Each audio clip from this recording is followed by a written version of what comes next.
Property कब्जा करने की साजिश रची गई। मेरे बड़े भाई प्यारेलाल लाहौरिया को ये बात पहले से ही मंजूर नहीं थी कि मुझे कोई कोठी परिवार की तरफ से रहने के लिए बना करके मिले, मेरी माँ की तरफ से, या मैं जहाँ काम कर रहा था वस्त्र निकेतन दुकान पर उनके साथ, ये भी मंजूर नहीं था मेरे बड़े भाई प्यारेलाल लाहौरिया को कि वो हमारे साथ काम करें।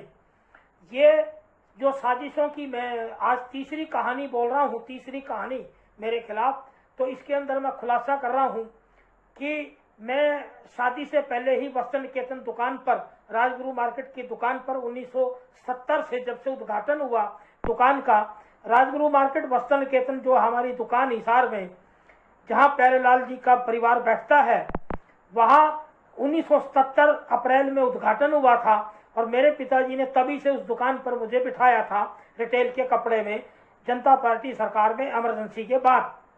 और 1980 में मेरी शादी के बाद, वो मैंने पहले भी जिक्र किया है इस बात का, कि मेरे बड़े भाई प्यारेलाल को यह मंजूर नहीं था कि छोटा एक परिवार में सबसे छोटा भाई मदन लाल उसके साथ काम करे या उसे कोई प्रॉपर्टी मिले।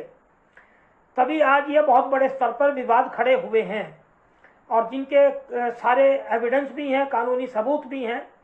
अब आता हूँ सीधा, जब 1984-86 में परिवार में झगड़े बढ़े तो हमारी बगीची की ज़मीन में माता जी ने कहा, हमारी माँ ने, कि ये कोठियाँ अलग बनाने के लिए, वो तो शुक्र है हमारे पिताजी की खरीदा हुआ बाग 26 बीघा बाग था जिसकी रजिस्ट्री आज भी मेरे पास है।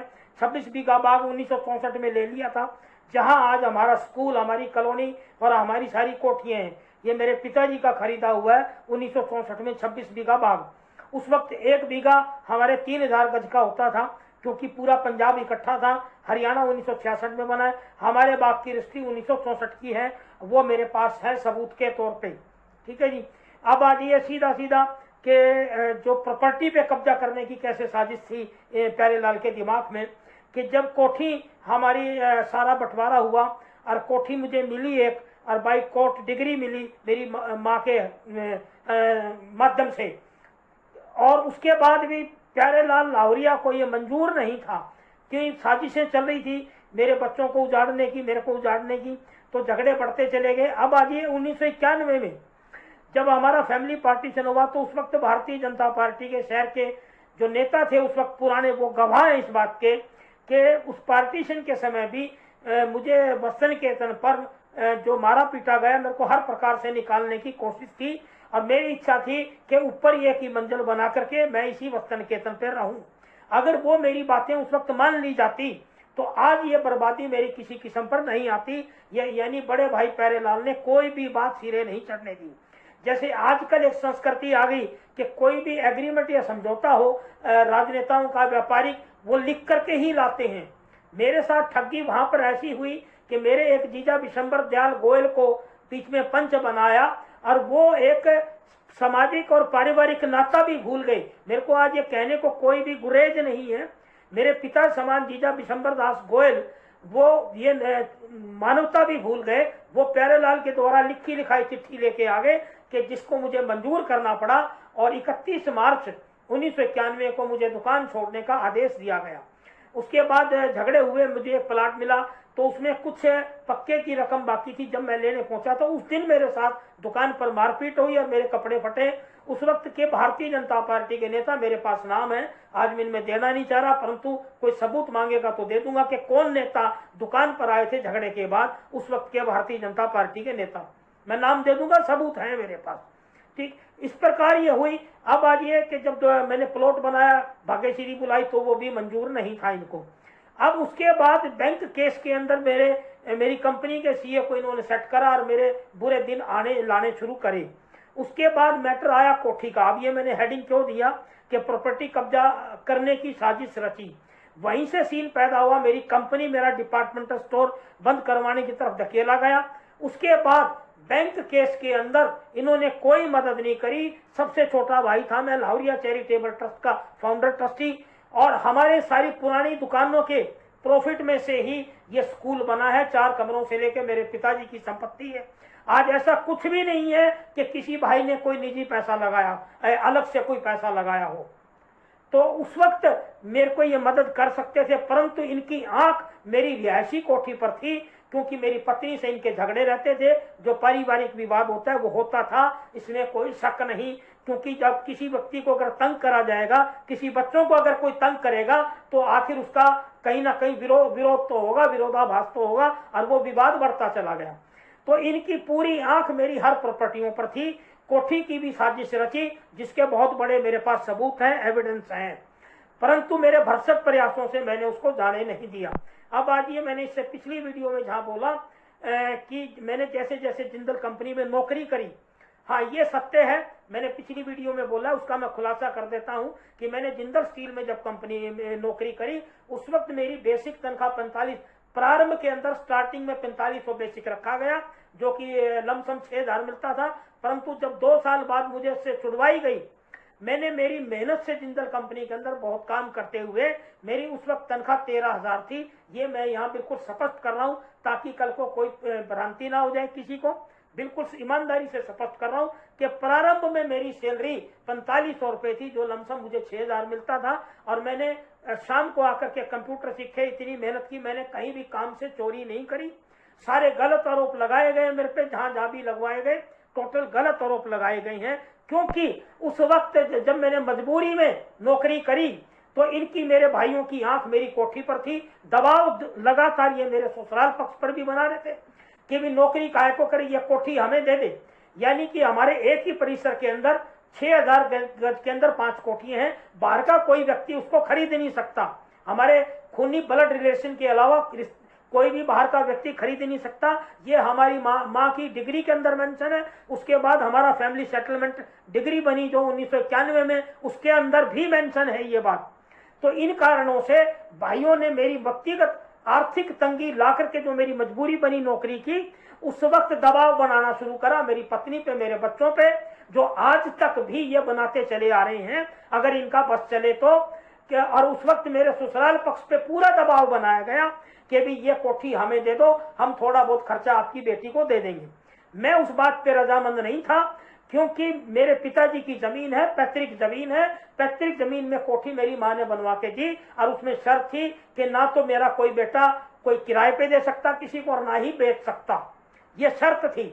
अब आज ये मेरे बैंक केस के अंदर मैंने मेरी जो बिल्डिंग, जो प्लॉट मिला, जो मैंने बिल्डिंग कंस्ट्रक्शन करी, जो मेन जो सिक्योरिटी थी उसको उस बिल्डिंग में रखा, परंतु कोठी कलेक्टर सिक्योरिटी में मुझे रखनी पड़ी, क्योंकि और कोई भी प्रॉपर्टी या कोई गारंटी के लिए कोई भी तैयार नहीं था। ये कलेक्टर सिक्योरिटी में थी। अब मैं बता देता हूँ, कलेक्टर सिक्योरिटी भी बच सकती थी, क्योंकि मेरा बहुत थोड़ा लोन बचा था। अब बता देता हूँ, बाद में खुलासा करूंगा, आप सारे दर्शक चौंकेंगे। मात्र मैंने स्टेट बैंक ऑफ इंडिया से मेरी कंपनी को चलाने के लिए टोटल 32 लाख का MTL एंड CC ली थी उस वक्त, ट्रेडिंग MTL, और 32 लाख का।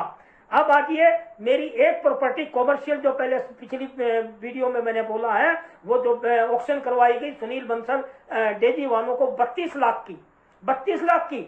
मेरे departmental store, Lahoria departmental store की ऑक्शन 32 लाख में हो जाने के बाद 32 लाख रुपए तो बैंक में जमा हो चुके थे, परंतु उसके बाद मेरे भाइयों की साजिश थी कि ये जो मेरी रिहायशी कोठी है इसको भी ऑक्शन करवाया जाए।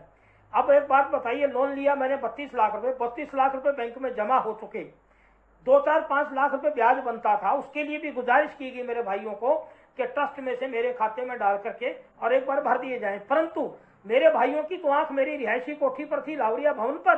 तो इन्होंने 2005 में वो साजिश रचते हुए भी कोठी का टेंडर ये लाहौरिया परिवार की वजह से ही आया, और उसके बाद जो किसी भी तरीके से फिर मेरे ससुराल वालों के नाम छुड़वाने की कोशिश की गई, छुड़वाई, परंतु मैंने उस बात पे मेरे बच्चों की रक्षा के लिए, मेरी पत्नी की रक्षा के लिए मैंने उस बात को रजामंद नहीं किया, और मैंने अपील लगाई और भरपूर विरोध किया उस बात का, क्योंकि मेरी पत्नी और मेरे बच्चों की फेवर में आज तक मेरी पत्नी और बच्चे उस बात को भुला नहीं सके। हमारे बीच में भ्रम डाल दिया, पूरा परिवार तोड़ दिया, यानी एक घरस्त तोड़ दिया। एक रिहायशी कोठी पर कब्जा करने के लिए मेरे बड़े भाइयों ने इतनी बड़ी साजिश रची जिसका कोई हिसाब ही नहीं। परंतु मैंने हिम्मत करते हुए एक बार विरोध जताया और कोर्ट में केस लगाए, और 12 साल का जो हमारा ला है नगर निगम हिसार के अंदर, नाम मेरे नाम ही चला, और उसके बाद भी कब्जा मेरे बच्चों पर है आज भी। और नगर निगम में, और मेरी सारी जो मेरी माँ की डिग्री है वो मेरी है, यानी कि मैंने मेरी रिहायशी कोठी लाहौरिया भवन आज तक बचा रखी है। और उसके बाद भी 20 बार मेरे को घर से जब निकाला गया, साजिशों के तहत कोठी पर कब्जे की ही प्लानिंग थी, पूरी प्रॉपर्टी पर। और उसके बाद आज तक भी मेरी गैर हाजिरी में कई बार प्रयास किया गया मेरी पत्नी पर दबाव बनाने का, मेरे बच्चों पे कई हथकंडे जमाए गए हैं। तो मेरे कहने का मतलब ये है कि एक प्रॉपर्टी पर कब्जा करने की साजिश से ही सारा कुनबा बर्बाद किया गया और छाप लगाई गई कि मैं निकम्मा हूं, मैं बेईमान हूं, पूरे शहर के अंदर गलत भ्रांति फैलाई गई। परंतु एक बात जरूर इस वीडियो में यह बात रखूंगा कि जिन संगठनों पे, भारतीय जनता पार्टी के नेताओं पे मैंने पूरा तन मन धन खर्चा ईमानदारी से काम किया, उनकी देशभक्ति कहां चली गई, समाज की देशभक्ति कहां चली गई।